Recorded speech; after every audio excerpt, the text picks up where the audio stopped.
Have you got a video call coming up? Then in which case you need to follow these planning tips to keep people engaged and make sure you're effective and efficient. Hi, Dee Clayton here from Simply Amazing Training, and this is another video about face-to-face meetings moving to virtual meetings and how you can do that as smoothly, easily and as effectively as possible. The topic for today is how to plan your virtual meeting, and yes, you do need to plan. Even those of you who are maybe more extroverted normally just jump into a meeting and hope that it goes well. Really, for virtual meetings, that's not the way to go. It's important to plan. It's best practice anyway for face-to-face meetings, but let alone virtual meetings, really important.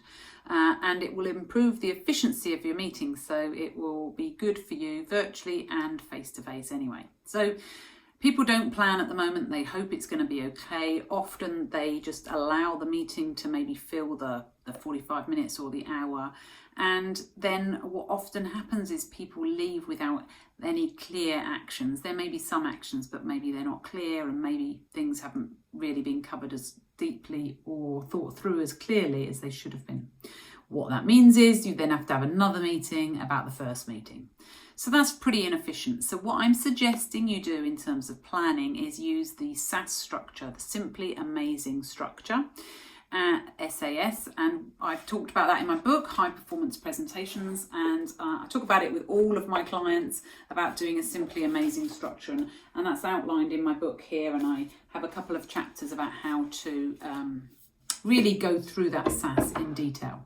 But let me take you through a big picture. Broadly, there's three areas. There's the introduction, which is just introducing you to what the virtual meeting's about, and a lot of that will be done pre the meeting. So you would have really positioned and framed the meeting. What is the purpose of the online meeting? And then you'll talk about why people are going to get value from attending the meeting. So what is it you hope to do during the meeting? Is it to increase efficiency? Is it to decide how you're going to deal with this particular thing? Or is it to improve customer connection? Whatever your reasons, and 3 reasons why this meeting is really important. Then you're going to go into the what, and the what is kind of the content. What information, what details do they need to know? And in order to make that easily digestible for people, you want to split that into 3 sections. So what 1, what 2, what 3, the 3 kind of core things you're trying to say. It might be a story, which will have before, middle and end. Whatever it is, split your big content into 3 chunks, and that will make it more memorable for people. And then you're going to go into the how, and the how is, how do I action this? Not like the leader of the meeting, but how do I action this as in a participant of the meeting? What do you want me to do differently? Do you want me to look up some new software? Do you want me to go and prepare some materials for you? What is it that you want me, i.e. the audience or members of the meeting, to do? And you really want to make sure that people are bought into those actions, but more about that on another video when we talk about ways of working. So that's about being really clear and helping people understand what they need to do. And then finally, you would really open up the floor to any questions or thoughts about this. Not just this content, but anything else related to this. So if you're not talking about, the working from home policy on this particular meeting, it might be relevant to an event that you're organising. How will working from home policy affect that event? So it's opening up to any other questions that are sort of broadly related to the topic, but not directly. So make sure you cover those 3 areas: the introduction and why, the what, and the how, and then the broader questions and thoughts.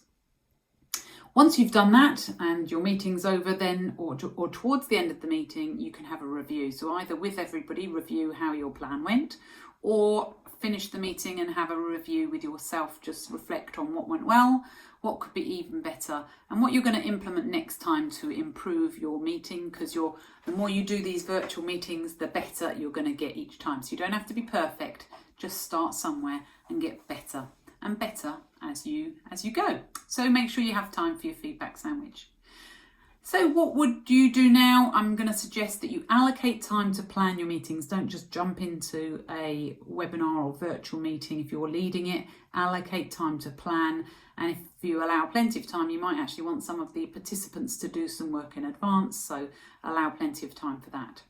do the actual planning. And if you want to know more from me about how to improve your virtual meetings, if you're new to this kind of thing or just want to improve, then follow me on LinkedIn, read some of our blogs, pick up my book, High Performance Presentations from Amazon, and really, get into that idea. Things are going to change. You need to do things differently. So get good at online meetings, and then you can help your company to be more efficient, and we can keep Britain doing its business that it needs to do.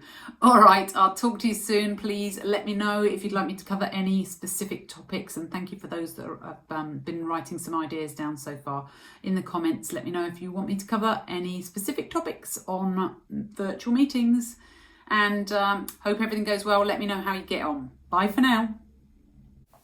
For more information, visit us online at simplyamazingtraining.co.uk.